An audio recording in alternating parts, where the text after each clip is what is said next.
دعا بھی کرنی ہے مرحومہ کے لیے، اور 2-4 منٹ ٹھیک رہ گئے. کوئی بات ہے پوچھ رہے تھے چغتائی صاحب آپ؟ میرے سوال یہ کیا تھا کہ جو لوگ گردہ بیچ دیتے ہیں یا پھر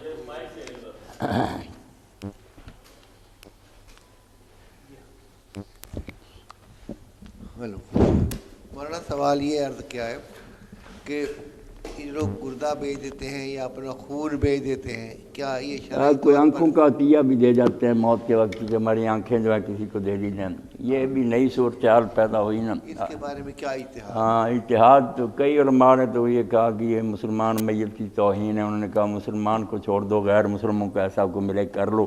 مگر وہاں اردن میں جو علماء کی کانفرنس ہوئی نا سارے علماء نے کہا یار اس میں کوئی برائی کی بات نہیں. اگر کسی کا بھلا ہو رہا تو جیسے اور چیزیں جو ان میں اثار ہو سکتا ہے، تو جو پہلے علماء جو کہتے تھے نہیں انسان اپنے آپ کا مالک نہیں ہے، اپنا دے وہ کہتے ہیں اس طرح تو پیسوں کا بھی ہے مالک نہیں. اگر حقیقت کو پوچھیں تو ہر شے تو اللہ کی ہے، پھر تو کچھ بھی نہیں یہ دے سکتا. مگر منع لینا چاہیے کہ اللہ نے کہیں روک دیا کہ اپنا خون کسی کو نہ دو یا یہ چیز نہ دو، جیسے اور چیزیں ہماری تحویل میں ہیں اور وہ دوسروں کے فائدے کے لیے دی جا سکتی ہیں. ان سے بھی اگر اس شخص کا بھی نقصان نہیں ہوتا دوسرے کا بھلا ہو سکتا ہے تو بہتر ہے. یہ باقاعدہ انہوں نے فتویٰ جاری کیا، اور یہی بڑا مناسب ہے کہ اگر یہ بھی نہ نقصان اٹھائے اور دوسرے کا بھی کچھ بھلا ہو جائے تو اشار ہی ہے. جی یہ دیں نا ڈاکٹر صاحب. ضمناً طور پر یہ چیز پیدا ہوتی ہے کہ جب ایک شخص جو ہے اپنا گردہ جو ہے، آنکھ جو ہے، اسی طرح دل دے دیتا ہے کسی کو، دل جو ہے ٹرانسپلانٹ ہوتے ہیں، تو قرآن مجید میں آتا ہے کہ یہ آپ کی جو سمع ہے، بصر ہے، دل ہے، یہ جواب دہ ہوں گے. اب وہ کس شخص کے لیے جواب دہ ہوگا؟ وہ دل پہلے کے لیے یا دوسرے کے لیے؟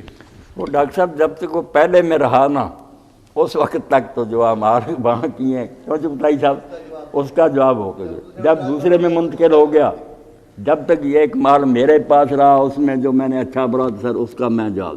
اگر وہ مال کسی دوسرے کے پاس چلا گیا، میں نے اس کو خیرات کر دیا، اس نے شراب پی، زنا کی، پھر وہ بھگتتا پھرے. یہی دل کا حال کہ جس دل میں جس میں وہ فٹ ہوگا جب تک وہ وہاں رہا ہے وہ شخص ذمہ دار ہے. دوسرے میں چلا گیا تو جی ہاں